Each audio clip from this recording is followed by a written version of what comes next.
जय हिंद, जय भारत। मैं रेबल सदानंद पति इस वक्त सिंघू बॉर्डर में हूं। फिलहाल वाईफाई का इस्तेमाल कर रहा हूं इंटरनेट के लिए, और मेरे साथ मेरे भाई जो बैठे हैं, गोल्डी मानेपुरिया।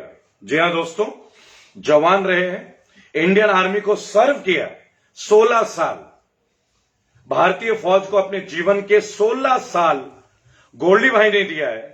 और यही फौजी भाई, यही जवान भाई जब किसान आंदोलन में आते हैं तो इनको खालिस्तानी या आतंकवादी या पाकिस्तानी नाम दे दिया जाता है। जी हां दोस्तों, स्वरा भास्कर जी ने जिनको अपने एक वीडियो में मेंशन किया था, ये वही गोल्डी मानेपुरिया है। आप में से बहुत सारे लोग टीवी चैनलों में इनको देखते होंगे, इनके काफी इंटरव्यूज हो चुके हैं। मैं आया हूं सिंघू, तमाम पहलू को गौर कर रहा हूं और अपना पूरा समर्थन किसान आंदोलन को मैं दे रहा हूं। किसी किसान नेता को अलग से नहीं दे रहा है, किसान आंदोलन को रेबल फाउंडेशन का समर्थन है। मेरे भाइयों, गोल्डी मानेपुरिया भारतीय आर्मी को 16 साल देने वाले, इंडियन आर्मी को अपने जीवन के 16 साल जिन्होंने दिया और फिर इन्होंने वॉलंटरी रिटायरमेंट ली, 16 साल जो फौज में रहा, उस व्यक्ति को यह बता दिया जाता है कि यह फौजी नहीं है, यह गद्दार है, खालिस्तानी है, आतंकवादी है, टुकड़े टुकड़े गैंग है, नक्सली है। सोचिएगा। तो गोल्डी भाई, पहले तो स्वागत है रेबल के प्लेटफॉर्म पे। धन्यवाद। और मेरा मंच कोई पॉलिटिकल मंच नहीं है, मैं आपको बताना चाहूंगा, बहुत ही साधारण सा मंच है। हम लोग बागी हैं, सड़क में होते हैं। अभी हमें एक भाई ने बोला कि यहाँ वाईफाई की सुविधा है, तो यहां आके आज लाइव हो रहे हैं। दोस्तों, स्टाफ सर्विस कमीशन 2018 के जो 1,25,000 से ज्यादा बच्चे हैं, उनको अब इस आंदोलन में हम जोड़ रहे हैं। 14 फरवरी में जवान और किसान एकजुट हो रहा है सरकार को यह बताने के लिए, यह साबित करने के लिए कि जवान जो है वो किसान के घर जन्म लेता है, पॉलिटिकल सिस्टम के घर में पैदा नहीं होते जवान।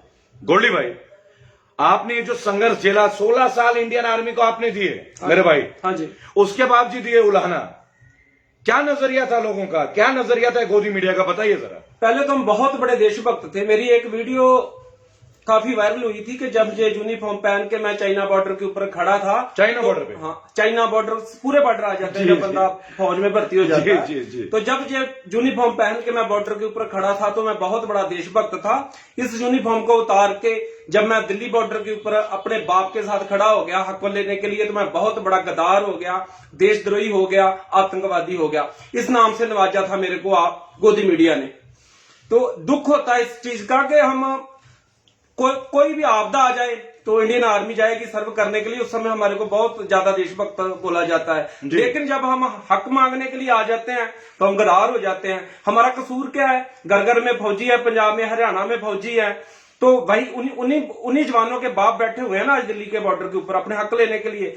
ये दुनिया का पहला आंदोलन है जिसमें कुछ ले नहीं रहे, मना कर रहे हैं कि हमको नहीं चाहिए। हम मांगने के लिए नहीं आए, हम ऐसे करने के लिए कि हमको नहीं चाहिए, लेकिन हमारे को दे रहे हैं। मतलब आमतौर पे लोग सरकार से मांगती है, हमें यूरिया दो, हमें ये दो, हमें वो दो, हमें डिस्काउंट दो, लेकिन किसान आंदोलन में स्पष्ट ये मैसेज जा रहा है कि हमें ये किसान बिल नहीं चाहिए, ये काला बिल हमें नहीं चाहिए।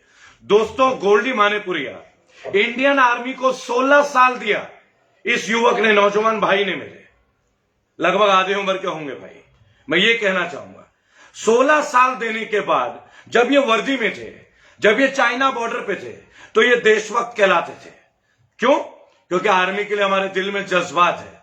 और यही गोदी मीडिया है, जब ये वॉलंटरी रिटायर होते हैं और किसान आंदोलन में अपना समर्थन देते हैं, तो गोल्डी मानेपुरिया जैसा इंडियन आर्मी का एक एक्स जवान गद्दार हो जाता है, खालिस्तानी हो जाता है, आतंकवादी हो जाता है, टुकड़े टुकड़े गैंग का मेंबर बन जाता है।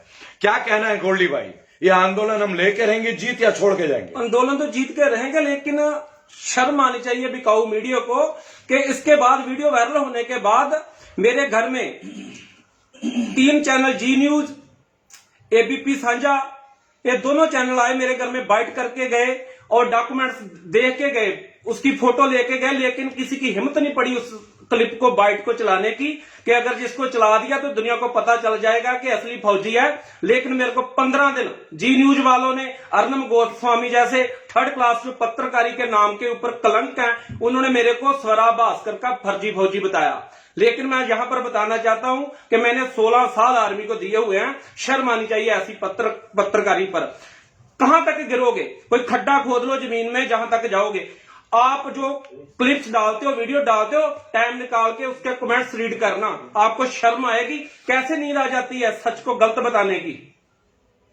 एक बात मैं आपको बताना चाहूंगा दोस्तों, बड़ा साधारण सा विषय है कि जी, जैसे कि इन्होंने बताया, इनके घर में टीवी चैनल वाले आए, जो भी चैनल का इन्होंने नाम लिया वो आए, इन्होंने डॉक्यूमेंट्स देखे, आज भी ये सबके सामने खुले में कह रहे हैं मैंने 16 साल दिए हैं। ये इनका कहना है। इंडियन आर्मी को 16 साल देने के बाद, और ये जो चैनलों का इन्होंने नाम लिया ये ओपनली ले रहे हैं। अगर किसी चैनल वालों को इनका पता चाहिए तो आके रेबल से पूछिए, मैं इनका नंबर आपसे शेयर करूंगा। लेकिन अगर है हिम्मत तो सच्चाई को दिखाइए, वो सच्चाई को दिखाइए। ये किसान घर से निकला हुआ एक जवान है, 16 साल दिया है, चाइना बॉर्डर पे भी रहा है, और अगर स्वरा भास्कर ने इनकी वीडियो डाल दी तो ये गद्दार हो जाते हैं। यहां पत्रकारिता के ऊपर एक गाली है, एक प्रश्न चिन्ह है, और हम जैसे पत्रकार पत्रकारिता को कभी गाली नहीं आने देंगे, कभी इसे नीचे नहीं आने देंगे। जहां तक इस किसान आंदोलन की बात है, जब तक गोल्डी मन्नेपुरिया जैसे फौजी हमारे साथ हैं, दिलेर हमारे साथ हैं, धरती पुत्र हमारे साथ है, किसान पुत्र हमारे साथ है भाइयों, तब तक हम ये जंग लड़ते रहे। और गोदी मीडिया को मैं एक ही बात बोलूंगा, तुम छापो गंदी खबरें, झूठी खबरें, हम असली खबरें दिखाते रहेंगे।